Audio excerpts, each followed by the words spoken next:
Masaya na tayo.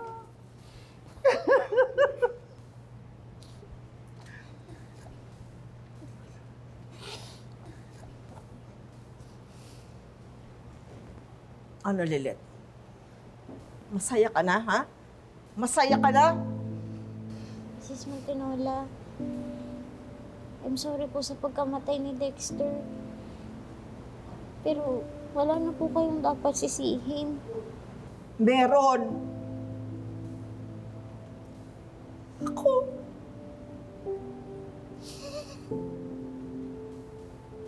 Hindi ko sana pinagdamot ng bahay at lupa sa inyo. Hindi magkakaganon ng anak ko.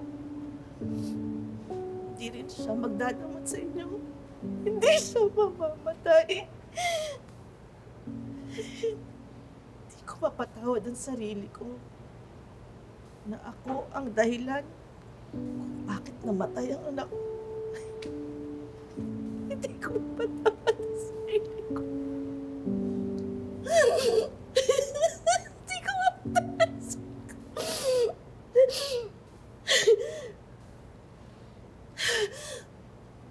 Mrs. Montinola, huwag niyo na pong sisihin yung sarili niyo. Wala naman po tayong ibang dapat sisihin kundi yung sakit niya eh. Tama na po. Huwag niyo na pong pahirapan yung sarili niyo. Wala po kayong kasalanan.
Simulat sa pool, ha?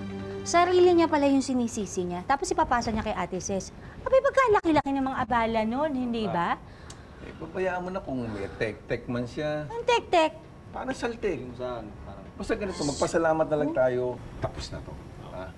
At ilang oras na lang, makakasama na natin si Ate Ces. At magpasalamat na rin tayo na nakita ng lahat ng tao kung gaano kagaling na abogado si Lilet. Siyempre. Yes, ni Kuya. Oh, Lilet, I'm so proud of you. Huwag mong kakalimutan yung mga natutunan mo dito, lalong-lalo na yung tungkol sa Meredith na yun. Hindi ko po makakalimutan ka, Lorena. Hindi.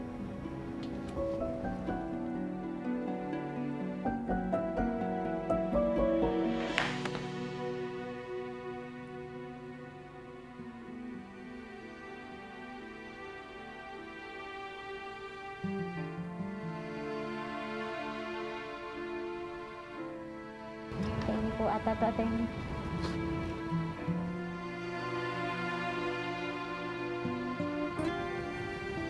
Hindi niyo po ba ako i-congratulate? Tingnan mo nga naman.